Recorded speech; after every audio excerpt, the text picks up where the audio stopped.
మన కార్యకర్తలకి అండగా, నాయకులకి అండగా, ఎక్కడ ఏ విషయం అవసరమన్నా కూడా పరిగెత్తుకుంటూ వచ్చి మనకి అండగా నిలబడుతున్నాడు.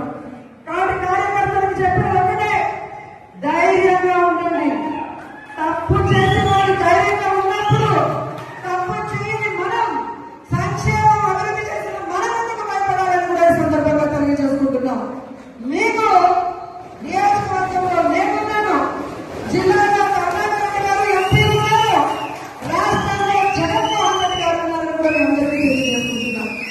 మన పార్టీకి పోరాటాలు తప్ప కాదు, మన పార్టీ పోరాటంలో నుంచి పుట్టిన పార్టీ, ప్రజల కోసం పుట్టిన పార్టీ.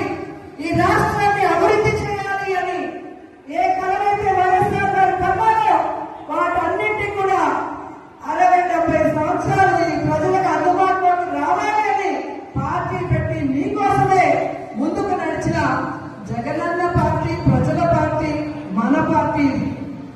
ఎందుకు నేను ఇంతగా చెప్తున్నానంటే, ఈరోజు జగనన్న అనుకున్నవన్నీ సాధించాడు. ఆయన బిజినెస్ మ్యాన్ గా సక్సెస్ఫుల్, ఆయన ఫ్యామిలీ మ్యాన్ గా సక్సెస్ఫుల్, ఆయన సీఎం గా సక్సెస్ఫుల్. ఇంకేం అవసరం ఉంది? కానీ రాష్ట్రంలో కూటమి ప్రభుత్వం వచ్చిన తర్వాత వాళ్ళు చేస్తున్న అరాచకాలు, విధ్వంసాలు చూసి మనని నమ్మిన కార్యకర్తలను మనం కాపాడుకోవాలి, మన ఓట్లేసిన ప్రజలకు మనం అండగా నిలబడాలన్న చిత్తశుద్ధితో ఆ రోజు నుంచి ఈ రోజు వరకు పని చేసుకుంటూనే వెళ్తున్నారు. అలాంటి వ్యక్తి కోసం మనం పరిచయంగా ఉంటాం. మరి ఎవడో కేసు పెడతాడని ఒకడు, ఎవడో జైల్లో పెడతాడని ఒకడు ఉద్యోగం తీసేస్తాడని ఒకడు ఇలా భయపెడుతూ మనని ఇంట్లో కూర్చోబెట్టాలనుకుంటున్న కూటమి ప్రభుత్వానికి మనం చెప్పాల్సింది ఒకటే, నువ్వు కేసు పెడతావా పెట్టా, జైల్లో పెట్టా,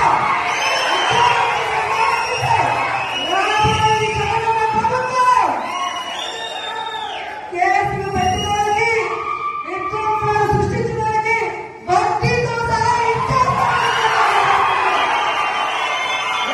ఉద్యోగాలు పోయిన వాళ్ళందరికీ కూడా గుడ్ బుక్ లో పేర్లు వేసి వాళ్ళకు ఉద్యోగాలు వస్తాయి.